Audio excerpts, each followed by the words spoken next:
God is the creator of everything, but the reason that there is such disparity, such a big gap between the haves and have-nots.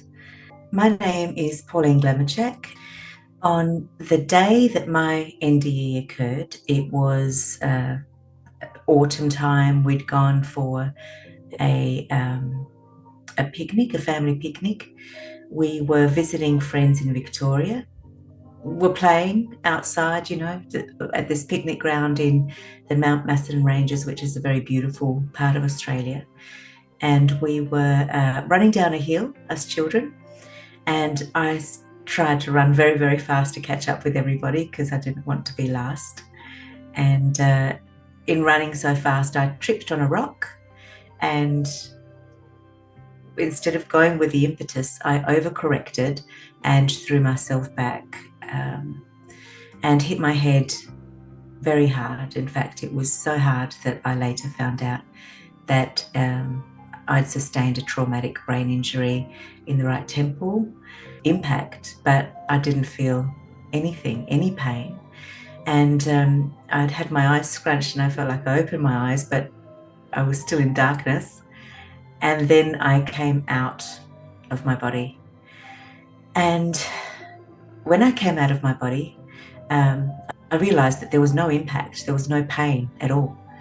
When I came out of my body, I just felt incredibly light. It was very shortly afterwards that the atmosphere was thin and I was on the verge of being in space. So I looked around and I looked up and I saw this black hole appear above me. Some would say it was a wormhole. And now, many describe it as a tunnel. So I was vacuumed into this tunnel and travelled at great speed through this tunnel. But I looked up and I saw a gold light. And it seemed that as soon as I saw that light, I was there. I was in it. It was in the tunnel. It was coming, pouring in. And this light had a very tactile nature. It wasn't just a visual light. It had felt like velvet and honey, and these kind of words come to mind when I think about what it felt, the feelings that it had. I felt immersed in the light. I felt held by God like a father holds a child. And I felt unconditionally loved. I was so filled with love that I was fearless and just filled. Absolutely in no doubt that any fear that I had about what was going to happen to me was annihilated with honey treacle love. It was just beautiful. God spoke to me directly, very personally, and he answered my questions. And I only remember that the force that holds everything together is love.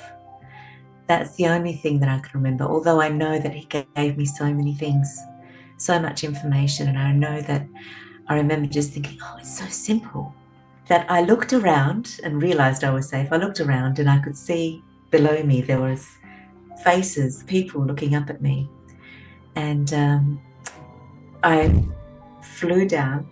In that realm, you kind of glide and fly, and it's not, you don't walk as we do here. And I flew down and they greeted me as though they knew every aspect of my life, and I was some kind of champion, some kind of, it was just mind-blowing to be known. After they greeted me, I looked around at where I was, because first of all, I just was aware of these faces and these people.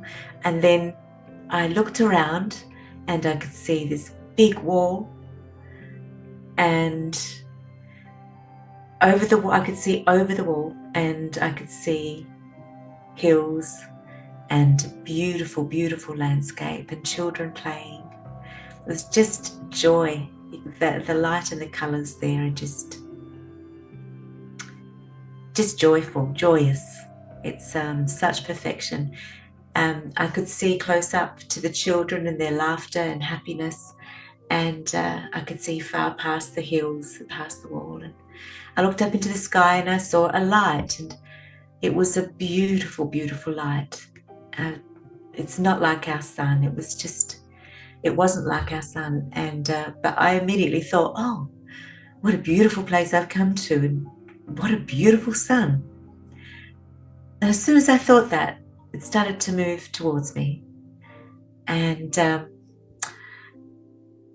realized it was moving towards me. And as soon as I realized it was moving, it was there. You know, it was right in front of me. And it had there was a white center. And it was kind of like the candle that's white in the middle. But I realized that the white center was in the form of a man. And as it came closer, a man stepped out. I could see that a man was stepping out of the sphere. And when I saw this man, I knew immediately who it was. The first words I spoke inside of myself was, is this Jesus? This is Jesus. He's really real. And that was just overwhelming. That image, I'll never get it out of my head. And he laughed. He just laughed when I realized that he could read my mind, and he just laughed when I said, oh, he's really real.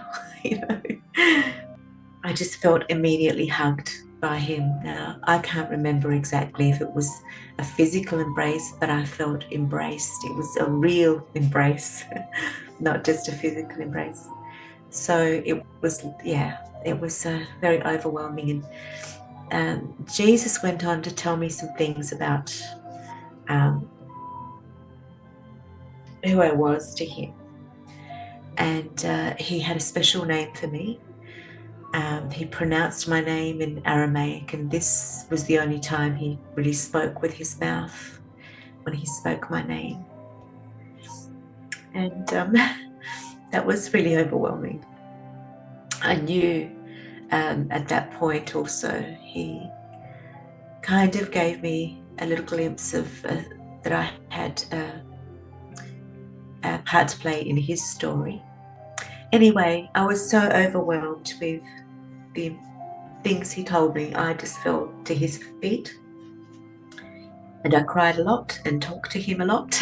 And when I looked up from his feet, I saw a gold light on the top of his foot, and I realized that the crucifixion was real.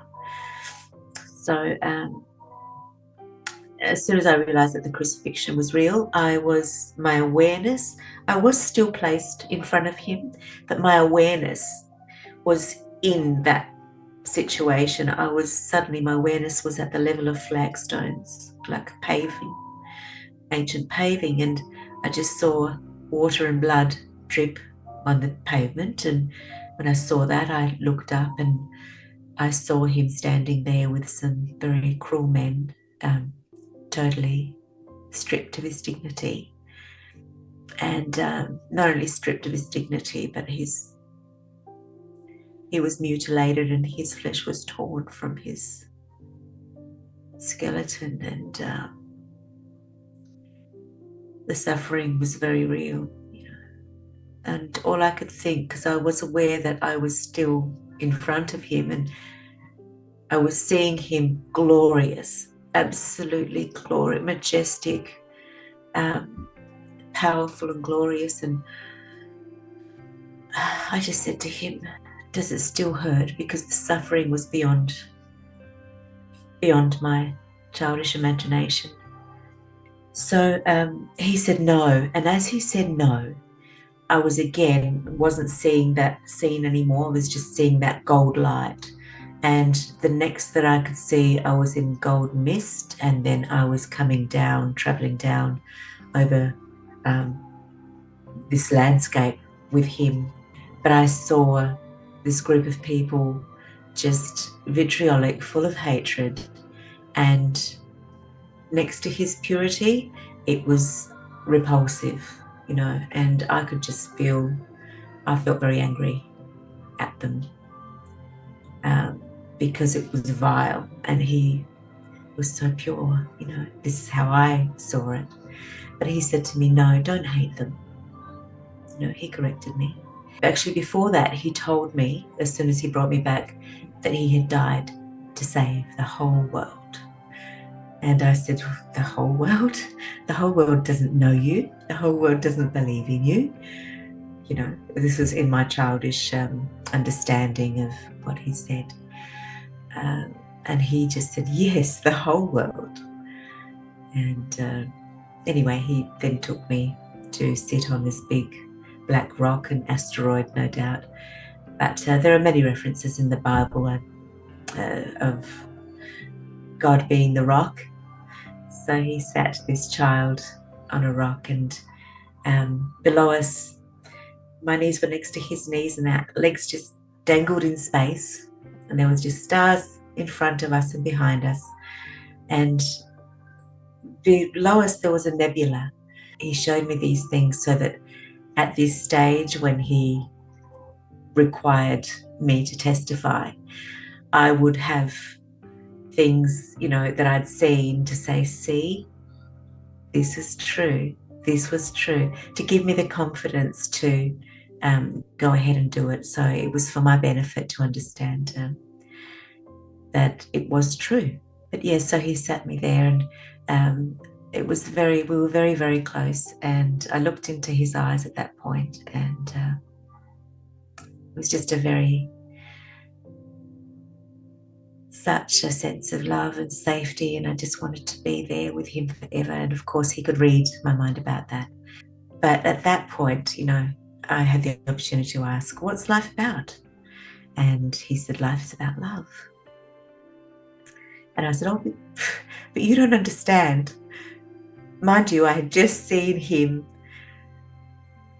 tortured and hated, and he was forgiving his enemies. And I was saying, you don't understand. And this was my friend. So I knew then that I had a lot to learn, and that he would send me back. But for some reason, I had to choose to go back. I had to make a free will choice to go back. And the way he helped me make that choice was by showing me a lot of things in the future. How people would be worshipping him in the streets, not in the way that I'd been brought up in church to worship, you know, but with just filled with the Holy Spirit. And this was happening all over the world. He showed me that they would know him as I knew him, and that the world would love him. I agreed. It was an agreement to come back, and he just gently pushed my shoulders, and I fell back and into my body. After the NDE, the doctors and no one believed me, and so I was afraid that my perceptions were not right, and I felt like the world didn't reflect anything that I'd seen. And of course I'd never heard of NDEs, but still something inside of me changed, because I couldn't gossip about anybody. I tried very hard to be kind. I wasn't a perfect child. I still had a temper sometimes, and and it was very frustrating because I didn't want to be parted from Jesus. God is the creator of everything, but the reason that there is such disparity, such a big gap between the haves and have-nots, is not of God's doing. It's of our insecurity, and greed and man's wishing to have power. It's the mistake of men who use and abuse other people because they don't really believe in God, that there is a creator who loves us and has provided everything for us to share. And these men, because of their lack of faith in God or their belief in the devil's, satanic ideology, they have no love in their hearts, and so they don't have a problem in using, abusing, and discarding people. And if we look at Africa, it's a very rich nation, but if you have a look at how its resources have been stolen by greedy men, and it doesn't matter about the colour of the skin, a greedy man is a greedy man. Many fellow Africans have sold their country out. God has provided so much for everybody, but it really is up to each and every person to show his love on earth, to share. It's not a matter for a group kind of policy or legislation to change. It's a matter of each and every heart to change so that we can change this system. Each and every heart to share what they have with those who have not. So we get the opportunity in life.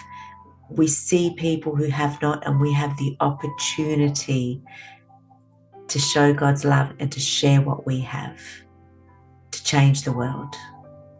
So the more poverty there is, think of it as our opportunity for those who have to, through being God's hands and feet on earth.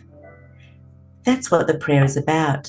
His kingdom come on earth as it is in heaven. That's what Jesus told us to pray for, and that's what we should have on earth. The suffering happens because we're separated from God. We are born into traumatic experiences from our parents, the intergenerational. It's, the Bible talks about Adam and Eve being cast out and separated from God from the first sin. So, and that has continued on generation after generation, that we are brought up in trauma. The traumas of war, the traumas of family violence, the traumas of addiction, all manner of traumas. And that, until we look to be reunited with God, meditate on that, and it will change your life.